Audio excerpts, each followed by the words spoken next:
Coming up on Vegas Nation Blitz, undefeated no more. The expectation is to win every game, and we didn't do that today, and it's all my fault. The Raiders were handed their first loss of the season.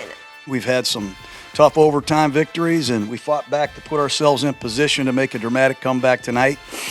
We just didn't make the plays.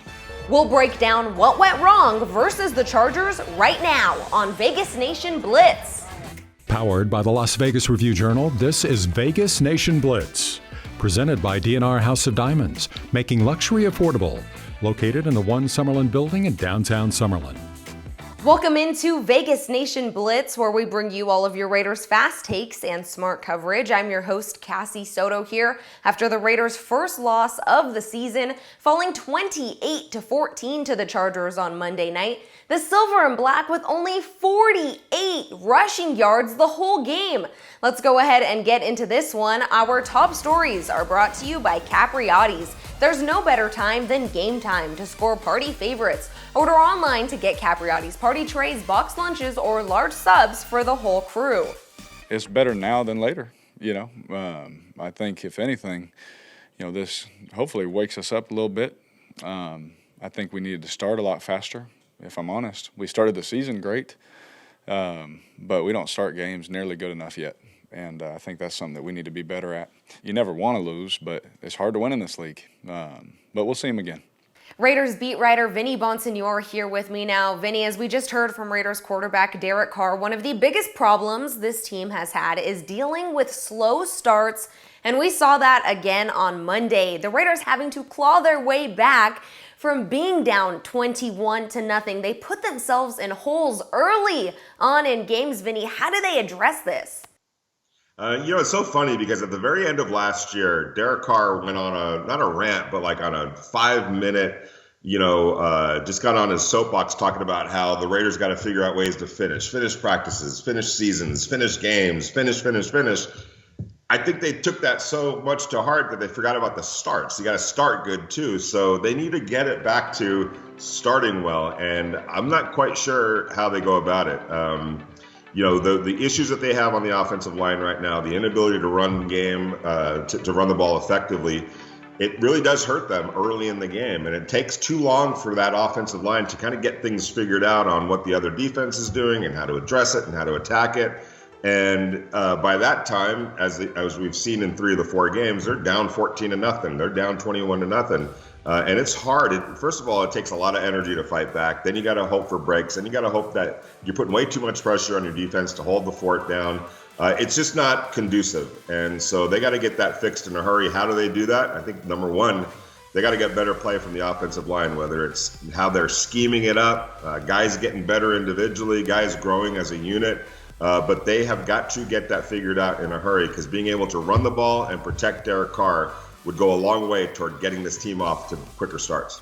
On Tuesday's press conference, after watching the film, of course, John Gruden said this jokingly, and I think he said it jokingly, but he did say, burn this film, let's move on. Do you agree with that method, or do you think that this team has to watch this game a couple of times to see what went wrong and how to improve that again on a short week versus the Bears? I remember a NFL safety after a particularly bad loss. I said to him, "What do you think you'll be able to learn on film?" He's like, "What film?" I'm like, "The film of this game." He goes, "I'm not watching this film. The heck with it. I'm just going to burn it." So maybe that's what you do, but I don't know. As far as that offensive line goes, maybe there's something that they can detect, figure out, learn, uncover by watching the gruesome details. But I think more than anything, they do definitely have to quickly move on from this. It's not, one of their better efforts without question.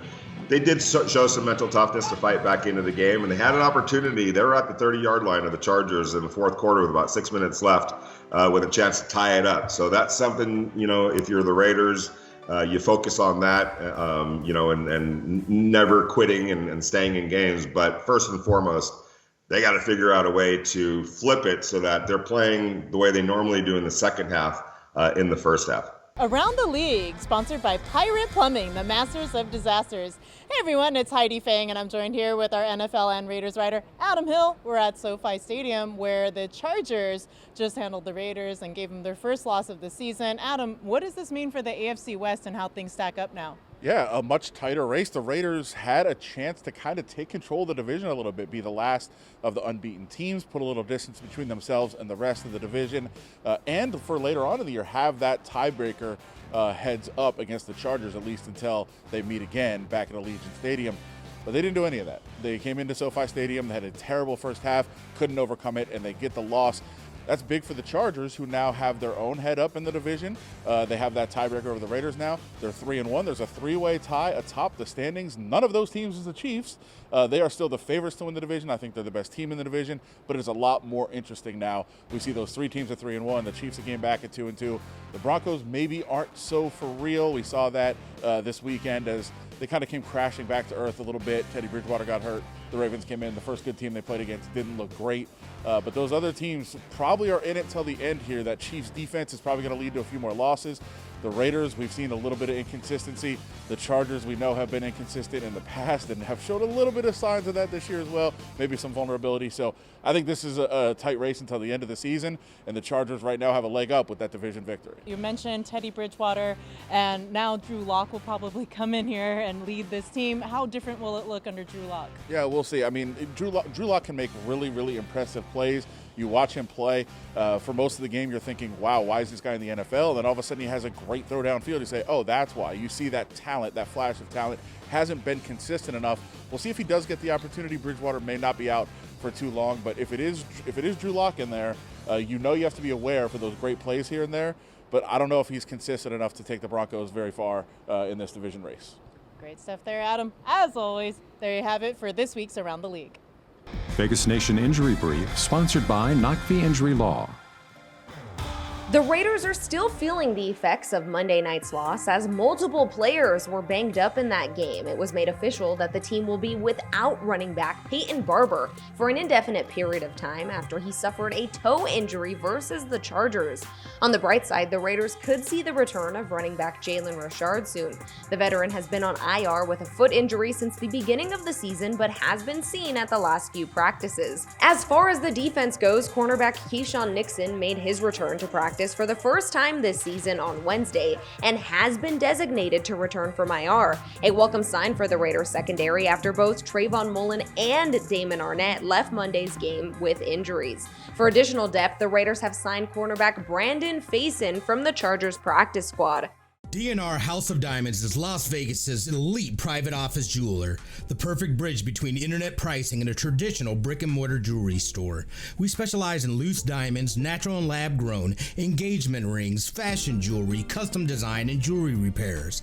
We operate by appointment in our beautiful offices in the One Summerlin building, downtown Summerlin. Our great relationships with the world's largest diamond wholesalers and our low overhead saves you hundreds, if not thousands, on your purchase. Now it's time for our weekly check-in on Raiders social media. The Raiders may have lost at SoFi Stadium, but it was without a doubt Raider country in the City of Angels. Raider Nation showed up and showed out. Look at the black and silver takeover. This is Max Crosby, Las Vegas Raiders defensive end, and welcome to my crib. Come on in, homies. Now, where are my MTV Crib fans at? Raiders defensive end Max Crosby is partnering with Homie for a new series called Crosby's Crib, where he'll give a tour of his home, just like the OG Crib Show. And we'll leave you with a young Raider dressing up for game number 1 of many. We are looking at a potential future member of the Black Hole. Check out that game day mask. Mic check.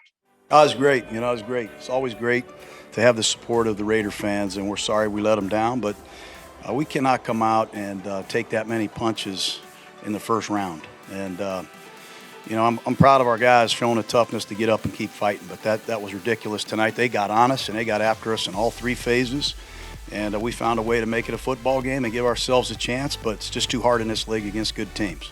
I'm a Raider fan, even though I play for the team. I want to see us win every time. So any loss is disappointing. This one hurts a little bit extra.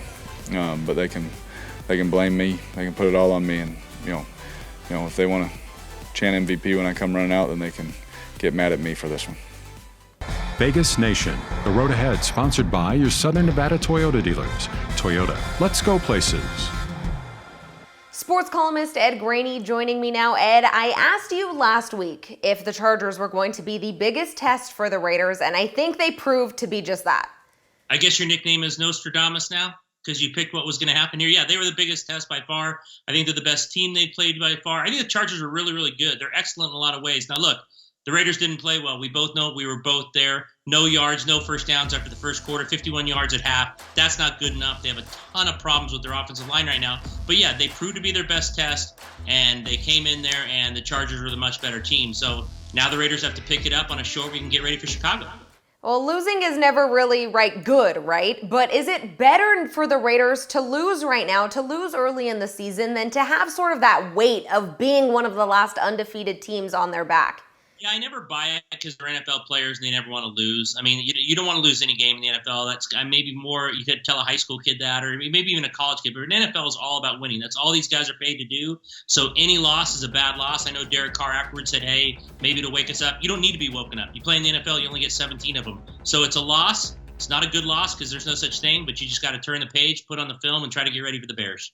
Yeah, and you mentioned the Bears. The road ahead obviously has them here back at home at Allegiant Stadium. How do you see them sort of working out these kinks, if any, if they can, on such a short week? They're going to have to. Now, they're 4.5, 4-point favorites, so they're better than the Bears. You and I talked about this last night. Look, you have to win games like this. You're going to maybe split with the Chiefs, try to split with the Chargers. You got the Cowboys on Thanksgiving Day. You have to beat teams like the Bears if you're going to go to the playoffs. You have to beat teams at home like Philly and teams like that you should beat at home. So this cannot be another loss for them, because if you lose this one, you're going to have to go beat someone you probably shouldn't beat or weren't supposed to beat down the road. So whatever they have to do to pick up the pieces and get this offensive line playing better, that's what they have to do for Sunday. Thank you so much for watching Vegas Nation Blitz. As always, we hope you join us Saturday morning at 7 a.m. for Vegas Nation Game Day as we get you ready for the Raiders home matchup versus the Bears. You can always go to vegasnation.com for your latest Raiders coverage or download the free Vegas Nation app. For our entire Vegas Nation crew, I'm Cassie Soto. We'll see you soon. Join the action with the Las Vegas Review-Journal's Pro Football Contest. Predict each week's winning team for a chance to win a $25 gift card from presenting sponsor Capriotti's or a $30 gift card from Big Dogs Brewing Company. Sign up today at lvrj.com/profootball. Powered by the Las Vegas Review-Journal, this is Vegas Nation Blitz. Presented by DNR House of Diamonds, making luxury affordable. Located in the One Summerlin building in downtown Summerlin.